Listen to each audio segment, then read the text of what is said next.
Hello everyone, welcome back. In today's video, we got another news video to discuss. So we've got a sign to talk about in Chicago, I got a couple of waiver updates, some injury updates, and a couple of trade rumors involving the Flames, Blue Jackets, Ducks, Canucks, Canadiens. With all of that coming up right now.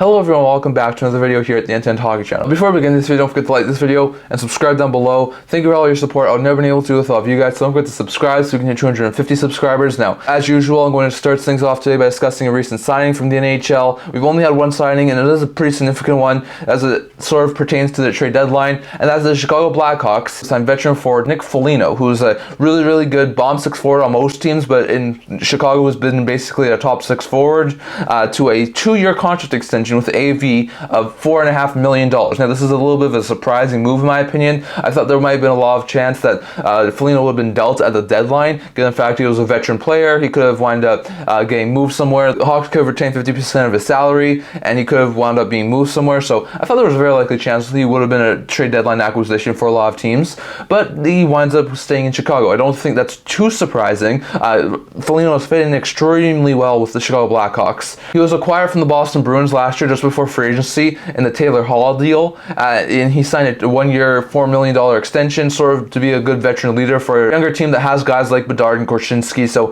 he was sort of wanted to be a mentor and then sort of to be moved at the deadline, but he's actually been really well. He's put up 8 goals, 9 assists, 17 points in 39 games. He's almost at last year's point total. He's only 9 points back, and he's only 21 games back of his last year's games play totals. So he's actually had a fantastic season. He's been extremely well. So keeping Foligno around to keep him as a good mentor for Bedard, to keep him as a good middle six forward, is a pretty good deal in my opinion. It's once again another overpayment. Foligno on most cup contending teams will probably be making like $1.5 million, but on Chicago he's able to make $4.5 million over the next 2 years. So that's a really good financial move for the Foligno to get a huge amount of money that he probably wasn't going to get elsewhere. He's able to get an extension, and he's able to play on a Blackhawks team that really seems to like having him. So it's a really good extension in my opinion. I know he could have been a trade deadline acquisition, but still, very good sign there in my opinion for the Blackhawks. He'll be a very fantastic veteran leader on this team for not only this year but the next couple of years as well. So very fantastic sign there, and you can cross Foligno off of all of your trade bait boards. He's most likely going to stay now after the signing. So it's a really good sign in my opinion for Nick Foligno. He's a very good veteran presence on that Blackhawks team.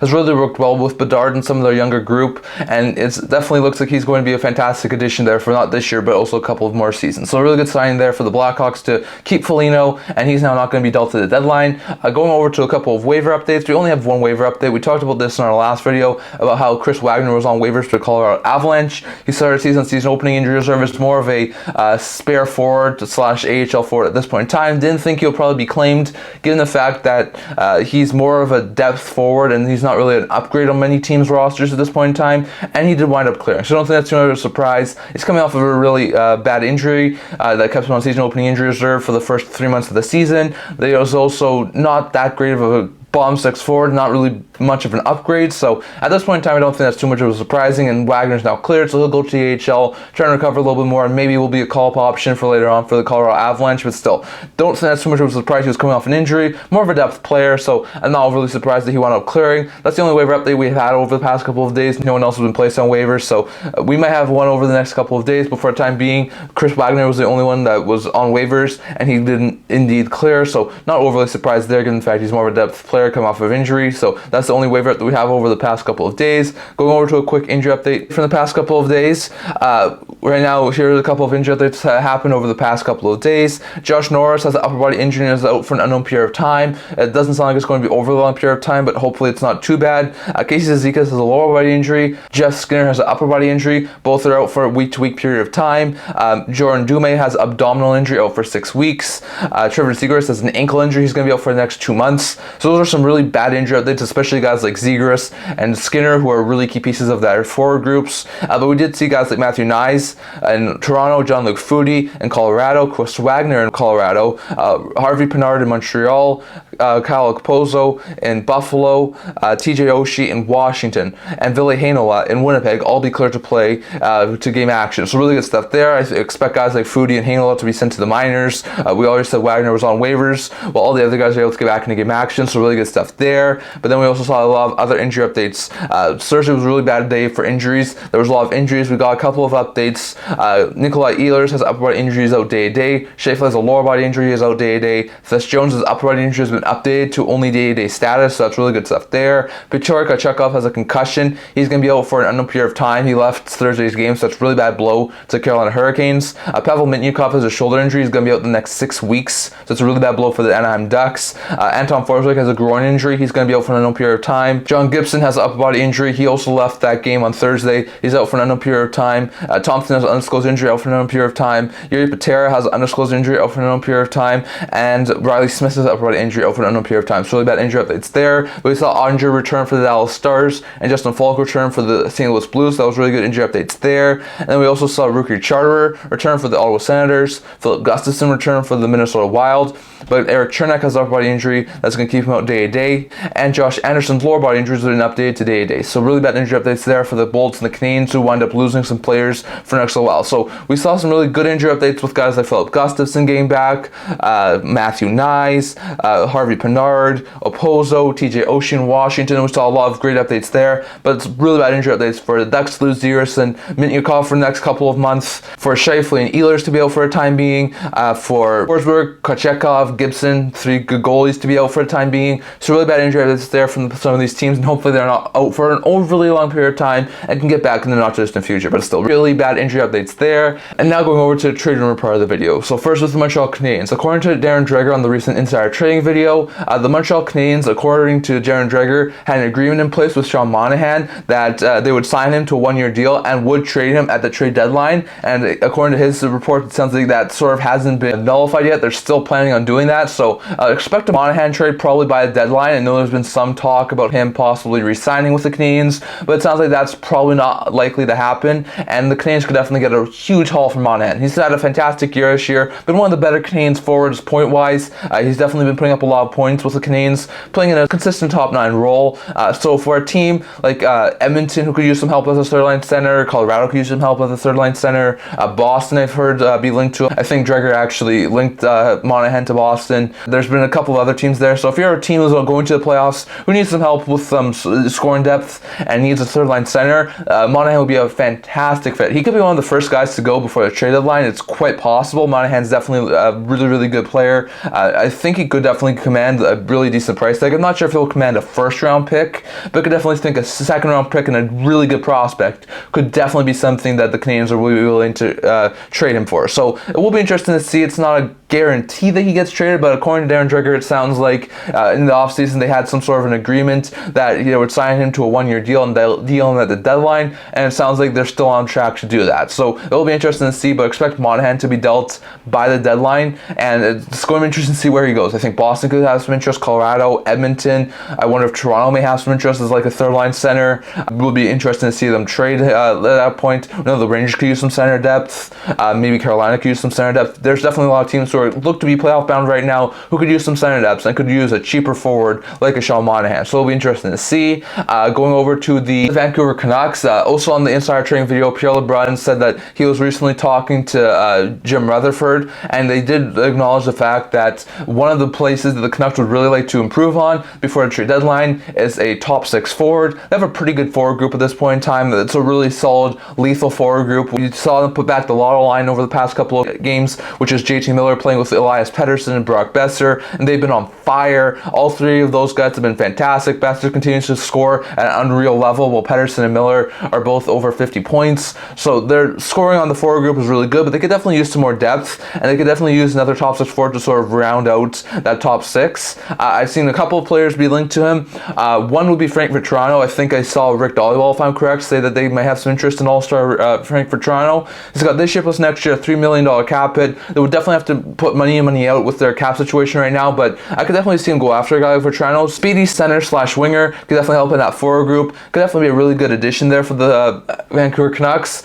He could definitely be a really good player. We saw him a couple of years ago be dealt to the New York Rangers at the trade deadline, and he fit in extremely well. I could could see him fit extremely well with the Vancouver Canucks too. That could probably be a second-round pick and a decent prospect. So I'll probably say maybe a guy like Kuzraisev or Mainio or some sort of like decent blue line defenseman, because they have a pretty decent stock of blue liners, or maybe a younger prospect on the forward group, and maybe like a second-round pick in next year's draft. So maybe something that the Ducks will be willing to acquire if they were to move Vatrano, but I definitely could see Vatrano as a guy who could be moved to the deadline. So it seems like the Canucks may have some interest in him. Another guy will be Jake Guentzel. There's been a lot of talk I've seen recently, especially from Canucks media, saying that with the Penguins possibly not doing overly well this year, possibly being on the seller end of the spectrum at the trade deadline, if they are, they could wind up moving Jake Guentzel. It doesn't sound like contract negotiations are going very well with Pittsburgh and Guentzel. It sounds like Guentzel wants to wait until after the season. So there is a possibility Guentzel could be traded. And a lot of people do think that with Patrick Allvin and Jim Rutherford, both former Penguins, who like bringing in former Penguins to the Canucks roster, they could look to go after Guentzel. It seems like it will cost, at the very least, a first-round pick, a really good prospect, and a decent roster player to acquire a player like Guentzel from the Penguins. So it will definitely be an interesting thing. They'll probably have to move their first-round pick for this upcoming season. I would think the roster player will probably be Andrei Kuzmenko to sort of balance out the cap space. And on top of that, they would probably also have to move the top prospect. Not sure who they would do. I know they really like Lekaramaki. Don't think he would be moved. Willander, I think they will probably want to keep. Will they move Podkolzin? I think that's a possibility. Could they move Jet Wu? I think that would definitely be a possibility, although I'm not sure if Pittsburgh will really want him. So there's definitely a couple of decent prospects on the Vancouver Canucks team that they could try and move, but I'm not exactly sure who's untouchable and who's not. So it will be interesting to see, but it sounds like the Canucks are really heavily interested in trying to add a top 6 forward to this team. And if they are able to add a top 6 forward to this team, expect Guentzel and Vatrano to be among the names of players that the Canucks may have some interest in heading into the trade deadline, as I've seen both of these players be linked to the Canucks, and both of these guys will be huge additions to their top 6. So it will be interesting to see, but I think Vatrano and Guentzel could both be really, really good additions there for the Canucks. It'll be interesting to see if either of them do get traded, but I do think they will be huge additions to the Vancouver Canucks team. Next, going over to the Anaheim Ducks. As we talked about recently, there were some rumors of speculation about Trevor Zegras. Now, Elliot Freeman talked about this in a recent 32 Thoughts podcast. It doesn't sound like Zegras was at ever risk of being traded. A lot of people think that after Drysdale, who was one of his closer friends, was dealt to the Flyers, Zegras may be the next to go. It doesn't sound like that's going to be imminent, and it doesn't sound like Zegras will be dealt, especially after being injured. I wouldn't expect anything to be happening as of this point in time. He suffered an injury that's going to keep him out the next 6 to 8 weeks, and a lot of people do think that with that injury, that sort of nullifies a trade that could have happened before a deadline. But according to Elliot Freeman, he does think that there was at least one offer that Pat Verbeek was sort of mulling over that could have contained Zegras. He said that there was sort before the injury that there was a offer that Verbeek got that he was sort of mulling over that could have been contained around Zegras. So I don't think Zegras at this point in time will be by the deadline. I sort of think that at this point in time it won't happen. He's going to be coming back from his injury sort of right around this trade deadline. I don't think a team is going to be willing to sort of acquire Zegras, who just suffered an ankle injury right before a deadline, and sort of not exactly know what they're getting for him for the rest of this playoffs. But maybe Zegras is sort of more of an offseason move. It does seem like at this point in time they had really bad contract negotiations. There was a lot of talk about him being moved at that point in time in the off season. He did not really have the greatest of starts to the season, so it's quite possible that he could just have a slow season this year, suffer some injuries.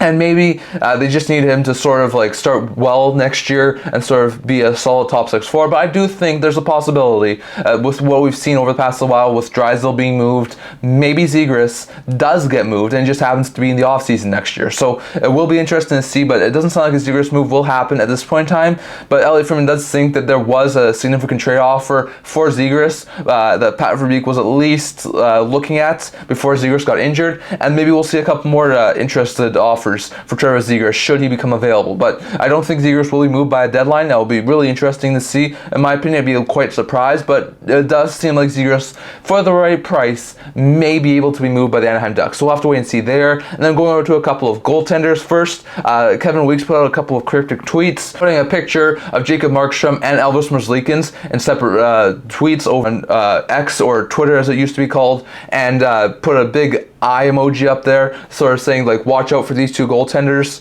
Markstrom, Merzlikins, two guys who seem to be getting a lot of attention around the market. We'll start with Markstrom. I talked about this in my last video. Markstrom seems to be getting a lot of attention. A lot of people thought Markstrom could have been dealt yesterday. It doesn't seem like it's imminent at this point in time that Markstrom will be dealt. But Calgary, I do think, is in the market to trade a goaltender. We know they want to get Wolf into more games. There's been a lot of talk over the past year that they probably would want to move Vladar and keep a Wolf and Markstrom tandem. But at this point in time, it sort of seems like they may be shifting their gears and they may want to try and move Markstrom. Now, it would be a difficult trade to do. He has a $6 million cap hit for 2 more seasons after this year, and he has a full no movement clause, so he decides where he wants to go, and that could wind up leading them to not wind up moving him if he doesn't want to go anywhere. But I definitely do think that there's a possibility that Markstrom could get dealt. It will be interesting to see. I know a team like New Jersey has been heavily linked to a guy like Markstrom. I could definitely see him pull off a deal for Markstrom. They could definitely move like a first-round pick and some of a decent prospect like a Daniel Masuel, Alex Holtz. They have a couple of decent prospects I think they will be willing to move if they were able to get a huge goalie upgrade. So definitely, I do think there's a possibility the Flames will be able to make a deal of that sorts with the New Jersey Devils. So it will be interesting to see. I'm not sure exactly what other teams could have some interest in Markstrom. I know the Oilers probably have a lot of interest in Markstrom, but I highly doubt a Battle of Alberta trade would happen. There's been some talk ever since the Kevin Weeks cryptic tweets that maybe they could do like a Markstrom-Merzlikins swap. That's not overly surprising because in fact both guys make over $5 million, but I wouldn't say that's a really likely guarantee given the fact that Flames are trying to get rid of Markstrom and try and give a space for Wolf, so they wouldn't really want to reacquire a goaltender in return. So it'll be interesting to see, but it sounds like Markstrom's talk is sort of picking up, and it sounds like he is a very likely trade candidate to happen, possibly by a deadline. I wouldn't say it's a guarantee, but if not by a deadline, then maybe in the offseason there's a very likely chance Markstrom gets dealt. So it will be interesting to see, but it sounds like Markstrom's name is on the block, and we could see a Markstrom trade in the not too distant future. And lastly here, going over to the Columbus Blue Jackets. Apparently, Merzlikins is sort of frustrated right now. He hasn't played, I think, since early January. It's been a couple of weeks since he's last played. He's either been a backup or a healthy scratch for the past couple of games. He's actually done all right this year, but they're sort of running right now with Tarasov and Martin as their two goaltenders. Martin's, since being acquired from waivers, has actually been quite good for the Columbus Blue Jackets, and Tarasov, who's missed the first couple of months of the season due to injury, is someone who the Jackets really want to see what they have in him. I still think he could definitely be a solid franchise goaltender of the future, so it will be interesting to see what they have in there. But according to reports, it sounds like, according to Merzlikins as well, he says he wants to be a number 1 goaltender. He thinks to believe himself as a number 1 goaltender, and he doesn't want to be a number 2 or number 3. He wants to be the guy, and he still believes he can be the guy, and he's not being the guy in Columbus right now. So it sounds like Merzlikins is a very likely candidate to be moved. Merzlikins said that he hasn't asked for a trade, but like we said, he wants to be a number 1 goaltender, and obviously he's not doing that in Columbus. So it sounds like him and the GM or the management of the Columbus Blue Jackets are sort of working right now to try and find him a trade and a fresh start. I don't think he's asked for a trade yet, but it seems like he would really appreciate a fresh start and could definitely go somewhere where he could definitely be a solid goaltender. I do think that they could definitely look to move him. Now, his $5 million cap will make it extremely difficult to trade in season, as I think it would definitely be a really difficult trade to do, but Merzlikins is a very fantastic goaltender. I still think he could be a really good, at the very least, 1A goaltender at the NHL level. I'm not sure if he's a starter still, but he could definitely easily be a 1A goaltender, a lot more than like a third stringer like he is right now. So I definitely think there could be a trade interest in him. I know there's a ton of teams who have some need for a goaltending upgrade. Could Jersey have some interest in Merzlikins? I think it's possible, although I think they would most likely want to go for Markstrom or Gibson first before they go for Merzlikins. I know Carolina could have some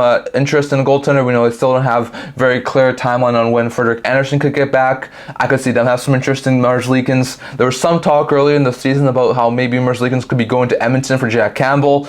Not exactly sure if that's still a case, but I could see Merzlikins be a fantastic fit with the Edmonton Oilers, so that would be a possible interesting option there too. I don't think the Leafs are sort of willing to pay $5 million for a goaltender, but I could definitely see them have some interest in a goaltender like a guy like Merzlikins, so it will be interesting to see. But it does sound like Merzlikins' name is on the block. It'll be a difficult trade to make because he has this year plus 3 more seasons at $5.4 million cap hit, so he's got 1 more year than Markstrom, and he's making just a little bit below, so it will be interesting to see if he's able to pull off a deal in season. It'll definitely be a really difficult trade to pull off. But we know that Merzlikins views himself as a starting goaltender, and in Columbus at this point in time, he's not being a starting goaltender. So it seems like a fresh start may be inevitable, and it seems like at some point, Columbus will try and move Merzlikins. And Elliot Freeman also mentioned on the 3 Talks podcast discussing this, that if they don't find a trade by the deadline in the offseason, they may also consider a buyout. It's probably less likely. They may want to try and just move him with retained salary, given the fact that it's not overly great for them to have a buyout, given the fact it lasts 6 years, but it may be time for them to separate. And if they can't find a trade by the buyout window in the offseason, maybe they wind up buying out Merzlikins. So it will be interesting to see. But Merzlikins seems to be a guy who could definitely be moved at some point, and it seems like a fresh start is inevitable for him in the Columbus Blue Jackets. So those are the trade rumors from the past couple of days. That's all I'm going to talk about for today. I'd love to hear your guys' thoughts on all this down in the comment section below. Does Merzlikins get dealt? If so, is it going to be in season, or is it possibly an off-season move? Does he get bought out? And if he does get moved, what do you think will be a best fit for him? Does Markstrom get moved by Calgary Flames? I think it's starting to seem a little bit more likely, like Markstrom will be moved instead of Vladar. There could be a lot of teams who have interest in Markstrom as a starter. Which sort of teams do you think would be interested? I think Devils would definitely have some interest. There could be some other teams too. I'd love to hear your guys' thoughts on that. Do you see the Anaheim Ducks moving Zegras? I don't see it happening in season. If it was to happen, I think it would happen in the offseason, but he's making almost $6 million. He's a very talented young player. The Ducks would definitely need a huge haul to agree to trade him, but still, I think there's a possibility at this point in time that Zegras could be moved. Do you think the Canucks go after top 6 forward? According to some reports, it sounds like it's very, very likely. I could see Guentzel and Vatrano be players that the Canucks have interest in. I wonder what some other players they could have some interest in could be, so definitely love to hear your thoughts on that. Do you see Monahan being dealt? I think it's a very likely chance Monahan gets dealt, especially given the fact he's a pending UFA. I think there's a very likely chance he gets dealt to a cup contending team, and I think the Canadiens could definitely get a solid return for him, but I definitely think that there will be a lot of teams interested in. Definitely love to hear your guys' thoughts on where you think Monahan could go, and what sort of trade package do you think the Canadiens could get down in the comment section below. And what else do you think about the injury updates, the waiver update, and the Foligno signing? Definitely love to hear your guys' thoughts on all of that down in the comment section below. But that's all I'm going to talk about for today. Remember to like this video, and if you're really remember to subscribe down below. We have hit 200 subscribers. Thank you for all of your support. I would never been able to do with all of you guys. So don't forget to subscribe so we can hit 250 subscribers. There's also the blog talking about news, rumors, analysis, stuff like that. So if you check that out, I'll leave a link down in the description below. And I can't wait to see you guys all for next video. See you guys soon.